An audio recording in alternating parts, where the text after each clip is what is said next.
Hello, my name is Nicholas.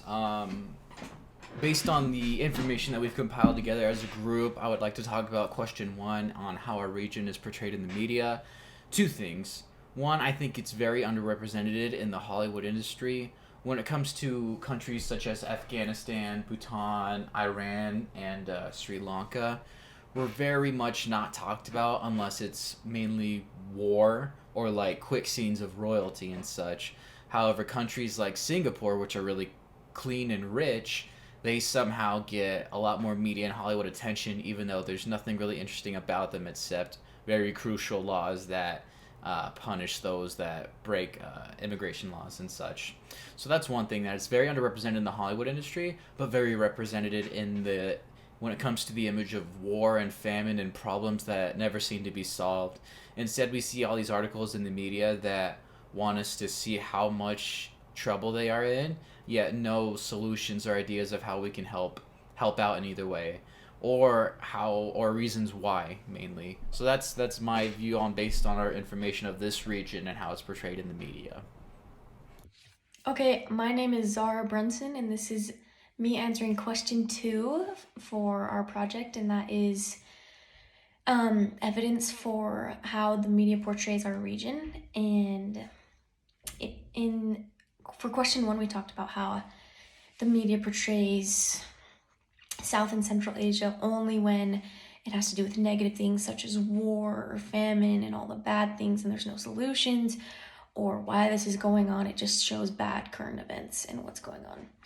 And so the evidence I have for this is if you look up any of the stands, Afghanistan, Kazakhstan, any of those countries or countries that are in war, such as Bhutan, only bad negative things will come up. And I guarantee you won't find anything good for any of these places, no matter what kind of source you're using, CNN, Fox, whatever. It doesn't give a lot of good direction in what's going on. It just gives bads about the war that's going on, and there really is no sources that say good things about stuff that's going on in our region. And if there is stuff going on, it usually is bad and has to do with war and all the bad things happening there that there really is no solution to right now. And I think we should be better at coming up with positives or good things that are happening for these people. And I think that the media could be better at portraying the positives or portraying more media coverage of these countries when it's not just bad things. Next, we're going to talk about media biases. For the most part, reporting in Central and Southeast Asia is accurate, it is faithful, and it's factual. However, there does seem to be a bit of a pro-government slant. This might be due to the historical influence that Russia and China have had on the regions, wherein there was, generally speaking, a lot of censorship of the media. And what that looks like in current events is that you will see stories that point to things that the government has done, but that will not directly address it. For example, Bangladesh is undergoing a lot of labor reforms right now, and the stories that come out tell you what a great job the government is doing in reforming the labor, but it won't tell you, but the stories won't mention that the reason that this is happening is because the government has historically done a very poor job of regulating labor. For the most part, though, you can expect the biases to be minimal, but a bit pro-government. My name is Cole Fairbanks, and with the information that we gathered from our group, I decided to answer question number 4, which is what do authors want people to believe about this region? And so I think that the authors want us to believe that this region really is a beautiful place with a beautiful people, but it does have its struggles. And I think it brings up these struggles because the authors want the world to be aware of what is going on. They want us to know what is happening throughout the world, so then we have a better knowledge of what's going on in ways that we can help. And so I think they just want the world to be aware, so then these countries can come together and help each other out. And for example, Sri Lanka is going through an economic crisis, and I think now that countries are aware of that, they can reach out to Sri Lanka and give them any financial aid that they would need to help them come out of that economic crisis that they're going through. And also with Pakistan, has had a lot of flooding throughout the past year, and so then other countries can know about this and reach out and help Pakistan in any way that they would need. And so I think that the ultimate goal is just to spread awareness throughout the world and help the world become a more connected and a better place. Hi, like previously mentioned, our region we've been studying is Central and South Asia, and some geographical terms that are happening right now are drought. That's one that's a really big deal in Afghanistan, China, India, and several other countries.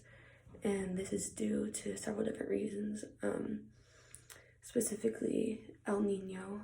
Whenever a lighter El Nino happens, there's not as much rainfall, and that's what is happening right now.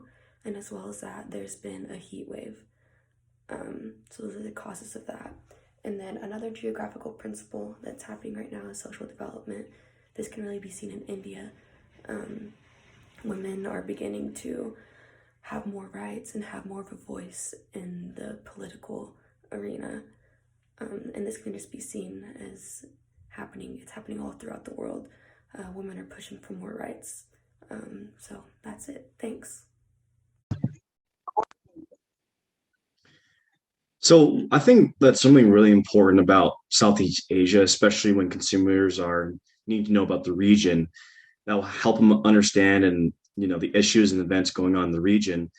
I think it's very useful to know about why it's a rich and poor region due to the mismatch between opportunities and capacities. It's a region where people cross borders culturally and socially interrelated, but this commonality is not reflected in state-to-state relations of two nuclear powers, which are India and Pakistan. South Asia is both one of the fastest growing and one of the least integrated regions of the world. So, for example, we got the India-Nepal border. A good example is how it initially, war and diplomacy led to the creation of the border between these two countries. The formal demarcation of India and Nepal borders started after the Anglo-Nepali War in 1814. Later, that border essentially, became consolidated between India and Nepal. And then owing to Nepal's help to the British during the 1857 mutiny in India, and then these Nepalese troops, joined the British in World War One. These borders, they acquire political shape and remain integral to domestic political discourses. And I think it's really important to understand that they also, explore, geohistorical perspectives and that are created within the borders. And also, just like a lot of philosophers define this, these borders are like human beings having their histories that are region specific. And, that's tied down to, the political divides among the people, and especially how the countries are, formatted and created, and especially, within this political standpoint.